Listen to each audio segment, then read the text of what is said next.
পৃথিবীতে একজন মানুষই শুধু জানতেন যে তিনি পৃথিবীতে কতদিন বাঁচবেন, সেটা হচ্ছে সাইয়েদনা আদম আলাইহিস সালাম। ওনাকে বলে দেওয়া হয়েছিল উমরুকা আলফু সানা, তুমি পৃথিবীতে বাঁচবে 1000 বছর। কয় বছর? সাইয়েদনা আদমের সামনে অনেকগুলো রুহু রাখা হলো। সাইয়েদনা আদম বললেন, এরা কারা?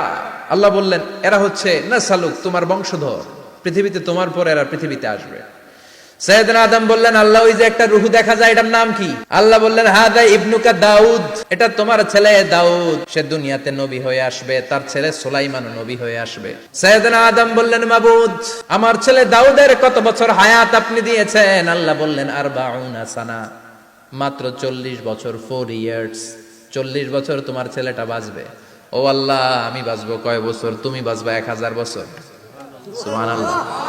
সাইয়েদনা আদম বললেন, মাবুদ, এত ফুটফুটে সুন্দর আমার ছেলে দাউদ, মাত্র 40 বছর দিলেন কেন? জিদ মিন উমরিহি, বাড়ায়া দেন। কি করেন? সুপারিশ করতেছে পোলার লাইগা কে? বাবা। আল্লাহ আপনি বাড়ায়া দেন। আল্লাহকে বাড়ানো যাবে না, লেখা হয়ে গেছে। রুফিআতিল আকলাম ওয়া জাফফাতিস সুহুফ, কলম তুলে নেওয়া হয়েছে আর কালি শুকায় গেছে, আর কিছু করা যাবে? সাইয়েদনা আদম বললেন, মাবুদ, আমার 1000 বছর কেন দিলেন? আমার এই সুন্দর ফুটফুটে ছেলেটারে মাত্র শুধুমাত্র 40 বছর কেন দিলেন? ও মাবুদ, আমার 1000 বছরের দরকার নাই, আমার 1000 বছর থেকে 60 বছর আমি আমার ছেলেরে দিয়ে দিলাম। দাউদ আলাইহিস সালাম বাঁচবে 40 বছর, তো বাপ আদম যদি আরো 60 দেয়, 40 আর 60 মিলে কত হয়? 100। ভালো হিসাব বোঝে, 100।